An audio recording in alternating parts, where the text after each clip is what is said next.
Well, Syria may be the big story, of course, in Washington today, but this week also marks 1 year since the deadly attack on our U.S. consulate in Benghazi. Ambassador Chris Stevens and 3 other Americans were killed when militants stormed the grounds there. And our own Chris Wallace grilled White House Chief of Staff Dennis McDonough yesterday as to why, despite the fact that many media outlets have interviewed a man who is believed to have been one of the ringleaders of this attack, and yet no arrests have been made. Watch this. Look, we've been very clear that we will hold those people who carried out this dastardly, heinous attack against our people to account. It has been a year, and you know what the United States does, Chris? Is we track every lead until we find and can accomplish what we say we will do.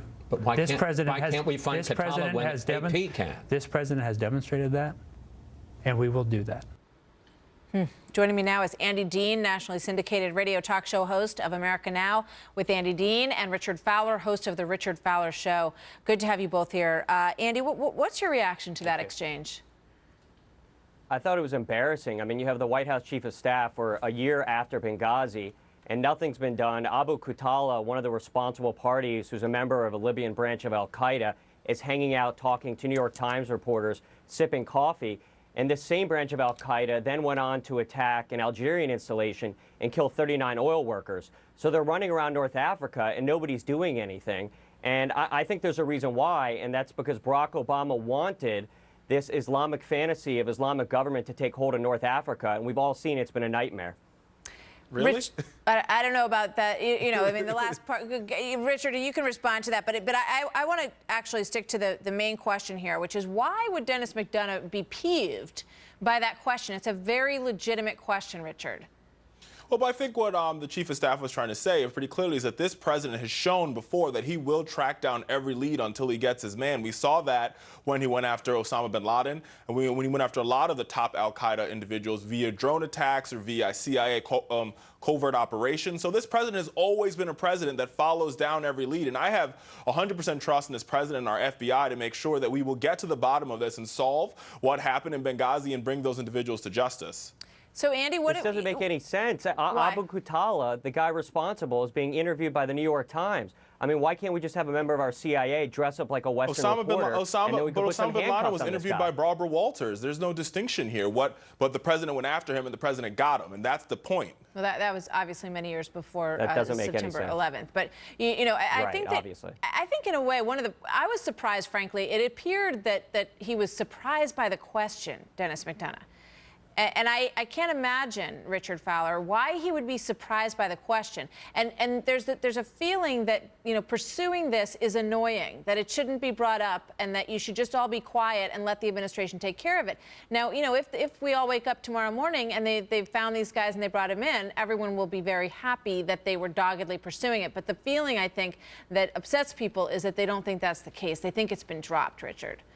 Well, I think the reason why the Chief of Staff was surprised had less to do with the question and more to do with the fact that we've seen from conservatives on the Hill that they're willing to make this big witch hunt about that. They're willing to have all these hearings and sort of do anything possible to bring this president down on this one particular issue. And I think the president of the White House is sort of saying, all right, guys, enough is enough here. Clearly, we're trying to solve this issue. Clearly, we're concerned that 4 individuals of our administration were killed. The Secretary of State was concerned. You dragged Hillary Clinton down to the Hill, and now we're still talking about this? But, Andy, you know, there are parallels here. You know, when you look at what happened in Syria and a chemical weapons attack, and now we're considering a strike in response to that chemical weapons attack, and yet, you know, you have what happened in Benghazi, and then you have this long period of time of nothing. And I think that people want, you know, sort of there to be some sort of equivalent. I have to ask you a question. Go ahead. Martha, how is it that a year later we can't find any of these people in Libya, yet we know within 8 days exactly what happened in Syria? It's because there's a lack of initiative. And also, where's the follow-up reporting on what's happened to Libya 2 years after the NATO airstrikes? I mean, what's happened is the Muslim Brotherhood is now the second most populous party. Oil production's down by 90%, and it's one of the most violent countries on earth. And that's the follow-up report on Libya. Richard, go ahead. When you transition that into Syria, what I would happens beg next to in differ Syria? that Libya is the most violent country on earth, one.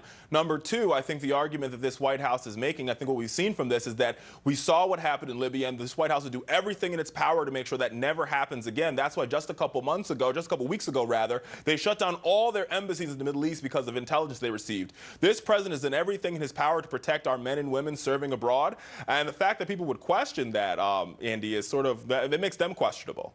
All right.